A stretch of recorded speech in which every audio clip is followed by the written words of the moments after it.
안녕하세요. 모엠 전지훈 원장입니다. 오늘은 고혈압, 당뇨, 고지혈증과 같은 질환을 갖고 계신 분들의 모발 이식은 어떻게 진행하는지에 대해서 설명드리도록 하겠습니다.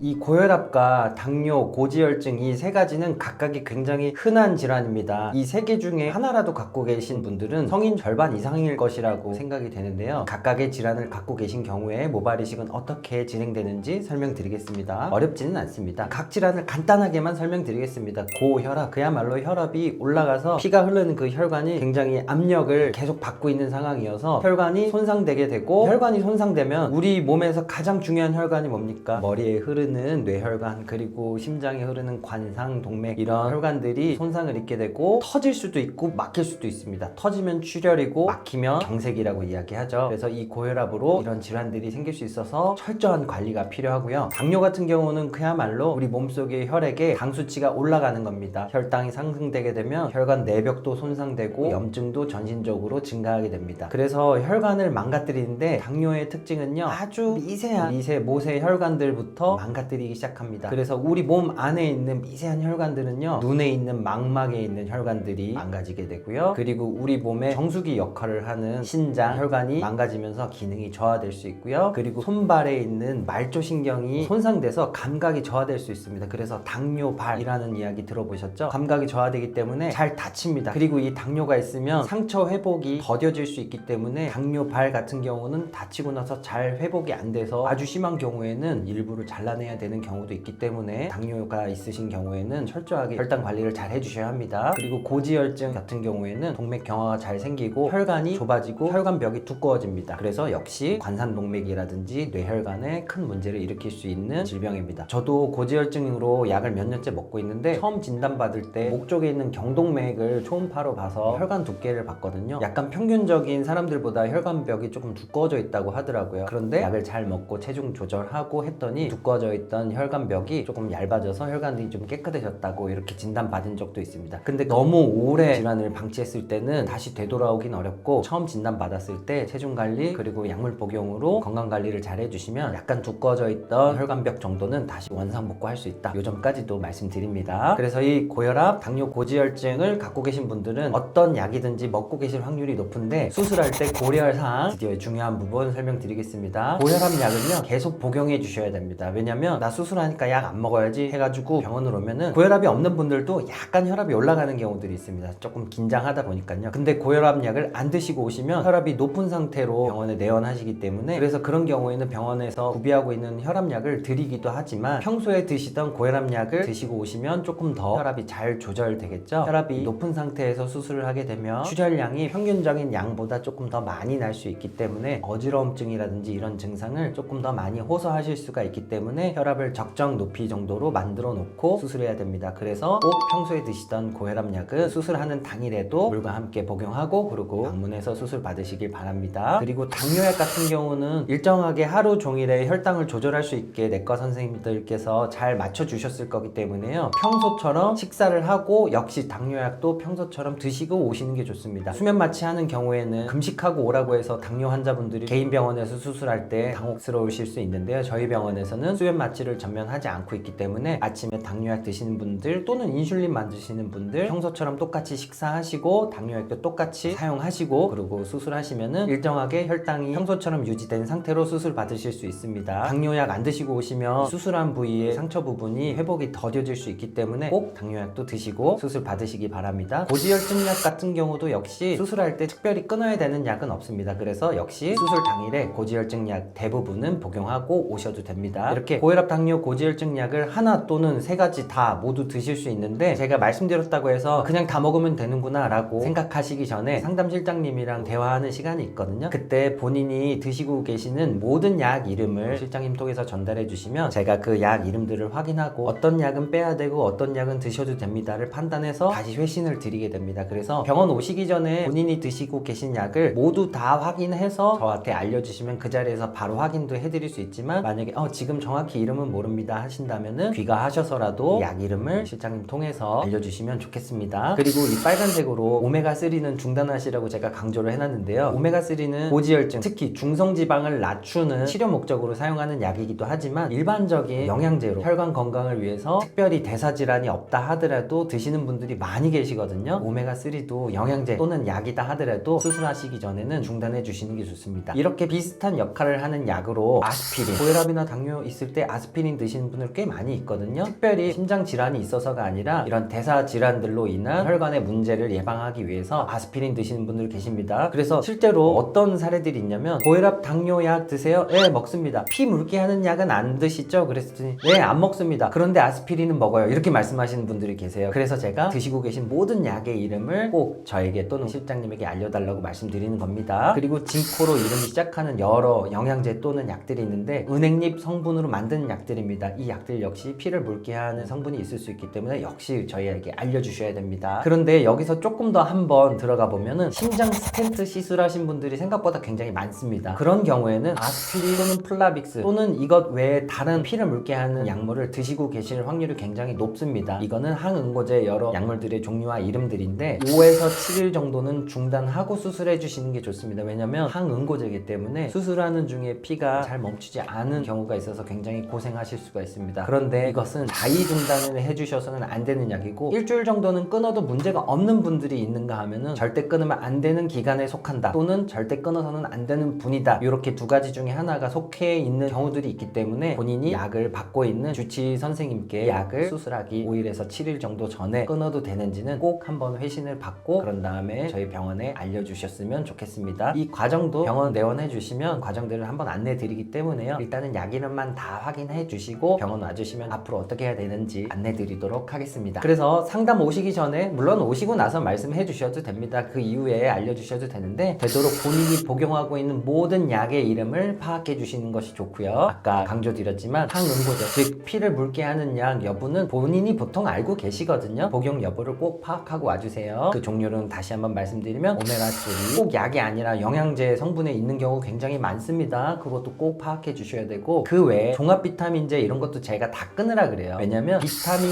E가 종합 비타민 성분에 들어가 있을 수 있고, 그리고 홍삼 성분도 이게 수술에 무슨 영향이 미치나 생각하실 수 있겠지만 이 비타민 E와 홍삼 성분과 같은 성분들이 피를 역시 묽게 할 수 있는 영향이 있기 때문에 대부분 웬만한 영양제는 수술하시기 일주일 전에 되도록 그냥 복용 중단하시라고 말씀드리고 있습니다. 그리고 또 막간을 이용해서 히든컷 홍보를 드리면, 상담 오시기 전에 미리 머리를 많이 길러주시면은 비교적 짧은 시간 내에 수술 날짜를 잡을 수 있다, 요 점도 말씀드립니다. 어제 오늘도 보면은 머리가 너무 짧은 상태에서 오셔서 티 안 나게 하고 싶어요 이렇게 말씀하시는데, 한 달에서 두 달 정도 머리 기르고 오셔야 제가 티 안 나게 해드릴 수 있습니다. 말씀드린 분들이 어제 오늘에도 있어서 상담 오시기 전에 약 이름도 파악하면 좋지만 역시 머리도 최대한 충분히 내가 길릴 수 있을 만큼 길러주시면 더 좋다, 이런 부분을 함께 홍보를 드렸습니다.